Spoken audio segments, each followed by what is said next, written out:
Has anything fundamentally changed for the victims of the Muzaffarnagar riots? 3 months after the horror of the communal clashes, a team from the Centre for Policy Analysis has visited Muzaffarnagar, and their conclusions are a strong indictment of the UP government and other political parties, including the BJP and Congress. According to the report, the effort to restore peace remains patchy and sporadic. The UP government hastily shut down relief camps. By paying a one-time compensation of 5 lakhs to those who've not yet returned to their villages, the state government seems to be washing its hands off these victims by not doing enough to create an environment of security. Not enough has been done to take action against those who were responsible for the violence. The government, the report says, has not done enough to tackle rumor mongering that continues to pervade and was one of the sources of the original violence. The government, the report says, also needs to do more to protect the property of those who've run away from their homes. So a pretty scathing indictment of the government and concerns about the condition of people who have suffered so much, victims of that communal violence. Joining us to discuss the report, one of the authors, Harsh Mandar, writer and activist with the NAC, Manishankar Iyer, the Congress Party, Gaurav Bhatia, head of the legal cell of the Samajwadi Party and spokesperson of the BJP, Pinky Anand. Thanks very much for joining us. Gaurav, let me come to you first. The report says that the efforts of the UP government, the effort to restore peace remains patchy and sporadic. And one of the biggest concerns is that relief camps, the official ones, have been terminated even though hundreds of displaced people didn't want to go back home. Why was this done? It seems there was almost a time-bound commitment to get rid of these camps when people were too scared to leave them. Vishnu, first of all, I would like to say that we are committed to provide all assistance to the riot victims. And if there is anything that has been mentioned in the report which needs to be done, the state government would definitely look into the report and will try to provide all the necessary assistance. Having said that, now you just mentioned that the relief camps were shut in a premature manner. I would just like to place certain facts before you that in September end, around September end, there were 58 camps that were operating. That were the maximum number of camps that were operating, and there were around 50,000 people who were living in those camps. Because of persistence effort of the government and because of the confidence building measures and the relief provided by the government was successful in closing most of the camps, because people who were staying there voluntarily decided to leave and go back to their places. Not in the worst hit villages. I'm sorry? The report says not in the worst hit coming villages. To that. People who did return did not return to the worst hit villages. I spoke to the government officials, and I'm talking about the highest government officials, I was told that there was one camp that was operating in Loi. And there were around 1,070 persons to be exact who were still there. And more than 57 camps, because people decided to go back, they have gone back. But then if the report gives the finding that there is a need to have camps at certain places, we are duty bound to provide those camps and relief to the victims, and we will do so. The report but then says, it is important that okay, I take the point that you mentioned. So I put that across to Harsh Mandar and verify the facts. Yeah, but they claim to have verified the facts themselves. Harsh Mandar, go ahead. No, Vishnu, that way even the state government can say there were teams from NHRC, NCW who visited the camps, they made certain observations, and the state government did the needful. No, but sir, the condition of these camps, even the ones which exist, and we'll get to that in a few minutes, is appalling. Yeah. They're serious. Okay. So Gaurav, let me not get ahead of myself. I'll give you a chance to answer that question in a while. Let's not debate it. No, but let me just I'm on behalf of the state government offering that point by point. Gaurav, 1 minute. Gaurav, 1 minute. We'll debate the condition of the camps in a moment. Harsh Mandar, Gaurav says that there needs to be a process of verification of what you're claiming. That a lot of people have gone back home. So it's not easy. It's not enough for you to say that the camps were prematurely shut down. See, there's a situation. I mean, I've seen a lot of riots and its aftermath. You have to continue camps for as long as people don't feel safe and secure to go back. if the government withdraws assistance from the camps and forces their closure, what happens is that people are left to their own devices. And this is exactly what has happened here. Gaurav might deny it. I with all, with all the authority that I have, my own moral authority, I insist that this has happened, that this is what we have observed. And see, this business about voluntarily leaving is a very tricky, because what constitutes voluntary return? Broadly, what we have seen is that in villages where people ran away only because of fear, when there were no attacks, there has been some degree of perhaps voluntary return. But in all the villages which saw serious violence, people are just unwilling to return, and that is because a condition continues of social boycott, economic boycott. On the 30th, some people were trying to return as agricultural workers to their fields. 3 men were attacked and killed. Yes. People who go out on their ferries were attacked. People report being, socially, when they go to the village, they're told, please cut off your beards and come back, etc. There's a climate of fear, intimidation and hate, which is not allowing people to return. And one has to be respectful of that, let people continue, try to restore the social environment and let people go at their own pace. When they wind up camps, you see what has happened is that people who could have some resources, relatives, hire some place, they've gone. The people who have nowhere else to go are living more or less in the open. We went to another village, Pudhan, we saw, and that's why the conditions and services are very, very bad. All right. One of the parts of the report also speaks about the role of other parties. Mr. Iyer, a lot of people would say that all political parties have a role in trying to ensure that people who feel insecure in these areas should no longer feel insecure. They should reach out to those people. The report says, and let me quote it, the Congress remains completely out of action in the violence-affected districts, with the one visit of the PM and Party President Sonia Gandhi to the relief camps after the first outbreak of violence, failing to galvanize party workers. Villagers have not seen or heard from the Congress party in these 2 months of strife, basically suggesting that the Congress party has washed its hands of this terrible situation. Well, to the extent to which what the report avers is correct, I as a congressman feel very ashamed. But I do want to draw your attention to the fact that for the last 20 years, the Congress party has not been in power in Uttar Pradesh. It's a very, very weak organization in that state. I have myself traveled fairly extensively in West UP, and there's very little sign of the Congress being anywhere, even in normal times, let alone abnormal times.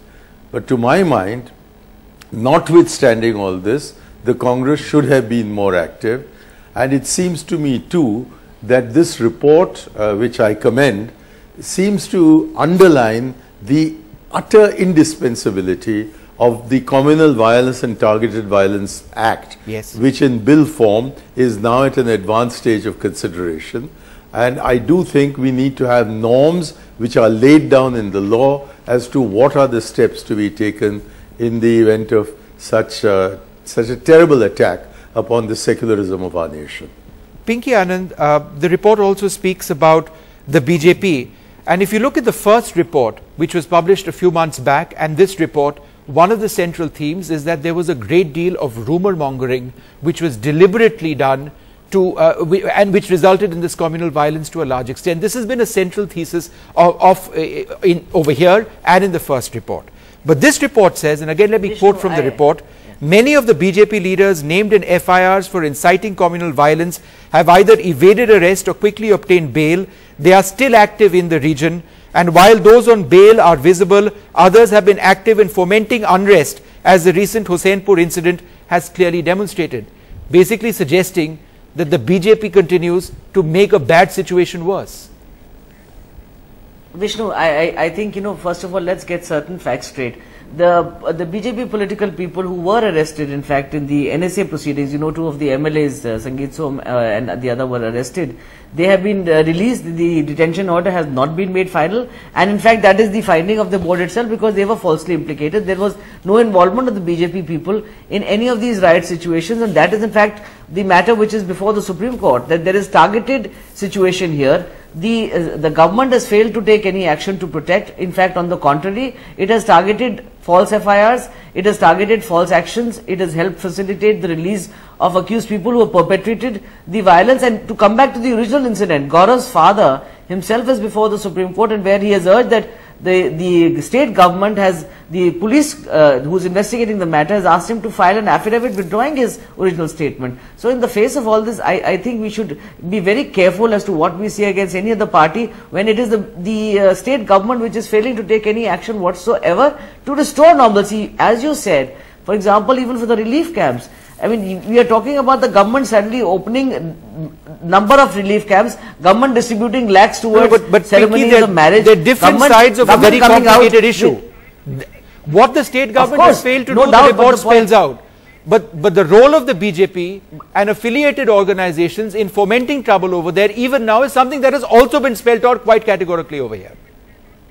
Absolutely, Vishnu, this is absolutely incorrect. There is no fomenting of violence by the BJP whatsoever. It is simply an attempt to defray their own responsibilities as far as the state government is concerned. The start of the entire situation, the allowing of holding of the panchayat in the first instance, and thereafter taking their hands off and saying we will take no action when the Mahapanchayat was organized subsequently, I think shows the role of the state government. You today have situations where you have FIRs against about 15 to 20 Mr. Mandir is shaking his head. You have FIRs against dead persons. Okay. Mr. Mandir, you're shaking your head. Go ahead. The role of political parties and rumor mongering. Gaurav, I'll come to you next. Mr. Mandir, go ahead. Yeah. Very briefly, I'm holding no brief for the state government, obviously. But Mr. Sangeet Som, who was the BJP MLA, it is completely proved beyond doubt that he was the one who fomented the whole riot by uploading a false Mr. Mandal, video. He's been let off on the NSA proceedings today. Please see that. Yeah, I think you should please see the report of the NSA authority, whereby he's been let off. The detention order has not been made. See, it is not. He's been let off by the therefore, NSA, what do you mean is proved beyond doubt? But he's not been acquitted of the crime. The crime is well known, and this person is being felicitated. I'm sorry, NSA is not a crime. NSA was foisted on him. In fact, today a privilege motion has been moved challenging the entire actions of the state government for falsely implicating him in this entire situation. Pinky, can I just please can I just add, there's 6,000 people who have been named in FIRs, of which only 200 have been arrested. The Sadhvi who had incited violence was arrested finally on December 2. They say that as soon as people go into arrest, the police claims that women form a barrier, and the police is therefore unable to arrest anybody. I mean, this is the kind of situation that we are seeing. How can people gain any kind of confidence in their safety and security?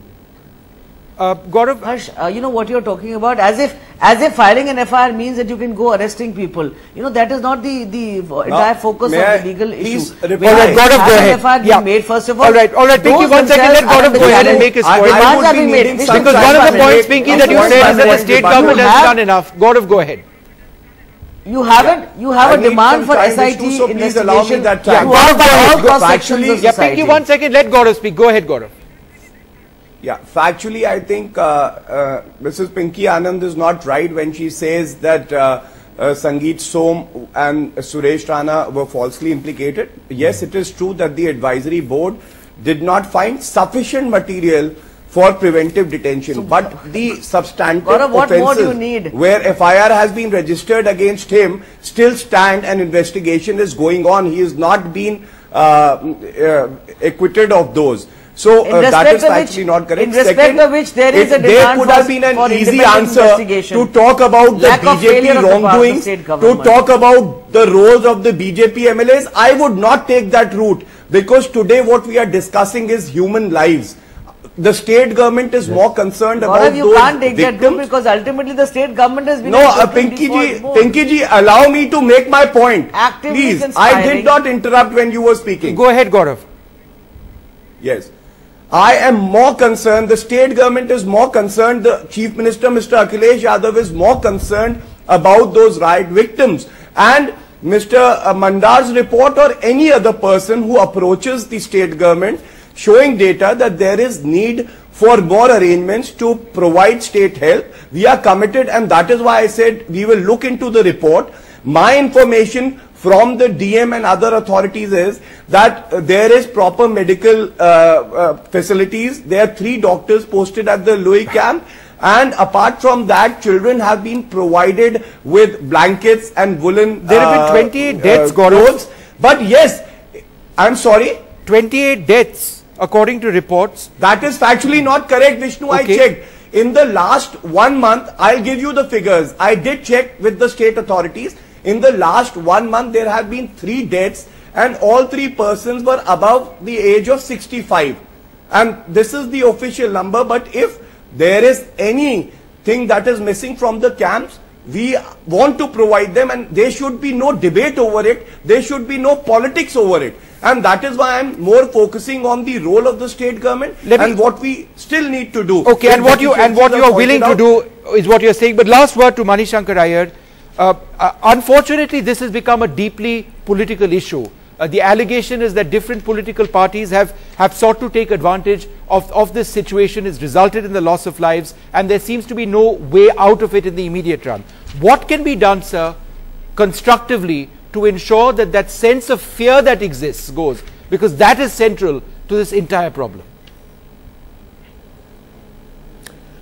Well, at a general level and not the particular level, I would say the important thing is to establish norms of legality and administration to deal with situations like these where there is communal violence and targeted violence. And that is incorporated in the draft that is before Parliament, and it becomes imperative that to deal with these sort of situations, we have a Communal Violence and Targeted Violence Act as proposed in principle by the UPA government, and which is now being negotiated in terms of textual details. All right. With regard to the specific situation, I think we should take into account. Which is totally yes, a majoritarian. Mr. Can I finish? One more thing. I said there were 1,800 families. Let one second, Gaurav. Let There are 40,000 Mani, go ahead and finish your point. We're running short. Yes. You're talking about the communal violence bill in its new avatar, in its new name. Finish that point, because I think it's an important place for us to end this debate, because that's what's going to come up next in Parliament. Mani, finish your point. Okay. And in particular, I think with regard to this, we should hold Gaurav Bhatia to his word that if there are recommendations in the report which require implementation because action has not been taken or inadequately taken, they should be taken. And if any other information comes the way of the government, they should act upon that. I think we should hold him to that word. And if the UP government succeeds in doing that, well, that will be a good thing. And I think if they don't, then they'll have to be made answerable. Happy to be held to his word. I would myself ensure that proper directions are given, and that is why I said that Mr. Mandar or any other source, if we receive any information, we will provide adequate facilities over there. We've run completely out of time. I'd like to thank all of you very much for joining us.